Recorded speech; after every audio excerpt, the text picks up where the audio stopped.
Hey, if it means you doing it afraid, then do it, afraid, but do it. But before you do it, there are some things that we need to sort. Let's see this.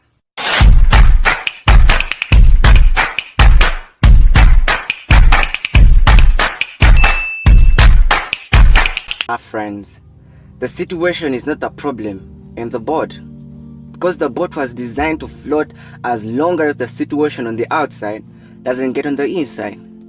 Boats only sink as long as the situation on the outside has gotten deep down on the inside. Do you understand what I'm trying to say? Man, you can walk through Hell's Kitchen and it doesn't even bother you at all. They bring you the worst news on table, they bring you the worst report on table, and you step put. It's possible.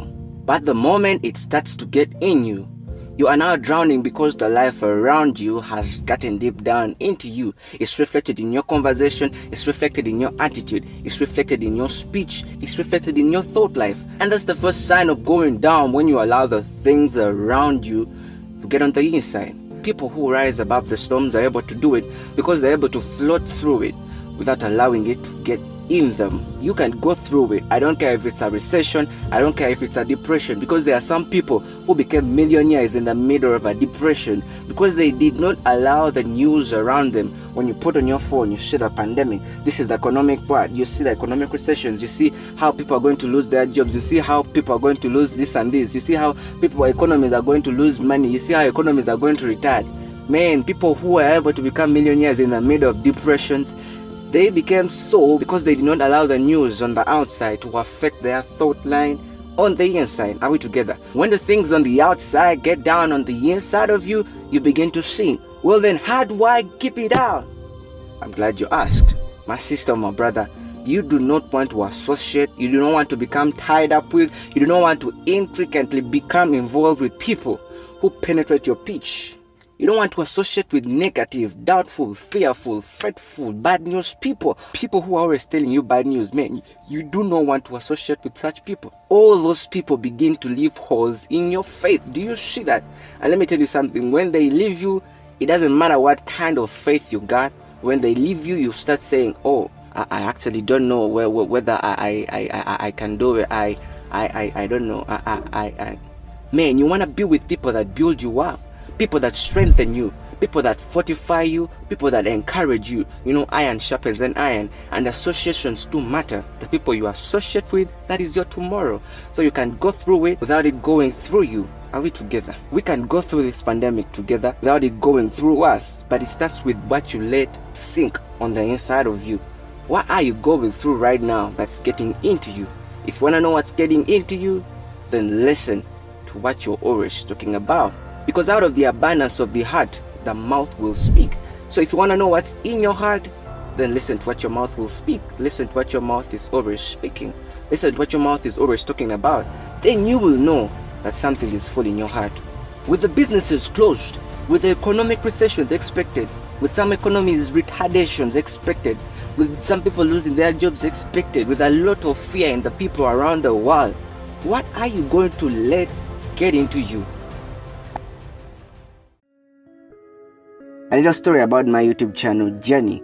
Well, many people were telling me, man, start up a YouTube channel, because I started with doing 30-second videos for my WhatsApp statuses, and yeah, people's lives were starting to change a little bit. And then one person told me, why don't you start up a YouTube channel? I told them I will, but deep down inside of me, I was afraid, I was scared. Guess what? I was scared because people were saying when you have a channel, it's very hard, you cannot compensate, you cannot do this and this. When you have a YouTube channel, you're supposed to upload on the same day, you're supposed to have a schedule, you're supposed to edit, takes time and all those things. I was afraid. But until I settled what was around me and what I was letting to get inside me, I couldn't have started this YouTube channel.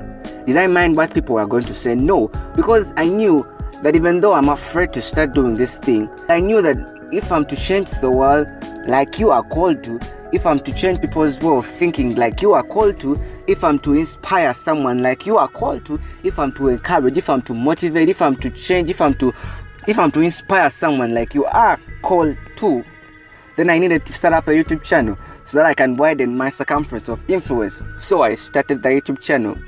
Did I do it afraid? Yes, I did, but I did it. And now the rest is history. I upload every Friday, I shoot my videos, I edit them on my phone, I do everything on my phone. As per now, I do everything on my phone. I started it afraid, but now it's starting to get smooth. Are we together? So it doesn't matter. What matters is starting. When you want to start up your YouTube channel, it's very simple. Get the equipment that you have, start with your phone. Record as someone, record a message, record something inspiring, record something encouraging. The rest will come. Are we together? Upload it, let someone see it, and their lives are motivated and their families are encouraged to make better decisions, to live a better life. Now, are we together? That's the power of starting things even when you're afraid. If it means to do it afraid, then do it afraid. There are three things actually. There's one person, I was watching someone's YouTube video and they were like, learn, do, repeat. Simple as that. You learn, you do, and then you repeat. That is simple. Go on YouTube, learn how to shoot using your phone. Do, record, do. Record your message. Let the world hear what you have to say. Your story is going to change someone's life. And then repeat. Do it constantly. And the more and more you do it, you're building a community of positive-minded people, of motivated people, of inspired people, who in turn are going to go and inspire their families, their friends, their countries, their cities, wherever they are. I'll see you in the next one. Give it a thumbs up if you like it, subscribe to this channel if you aren't already, and I'll catch you in the next one. Don't forget to comment, share with this video with as many people as possible. The world needs it. And with you and me, we are making history. We are living a legacy and we are changing lives. God bless you. See you next Friday. Who's there? Say something, Steven. Yo, this is Steven Katunde Eric. Yeah. You know, you have to listen to Simon, eh? That's all. See the guy who doesn't watch my YouTube videos and he claims to be my brother. Because your words do not work on me.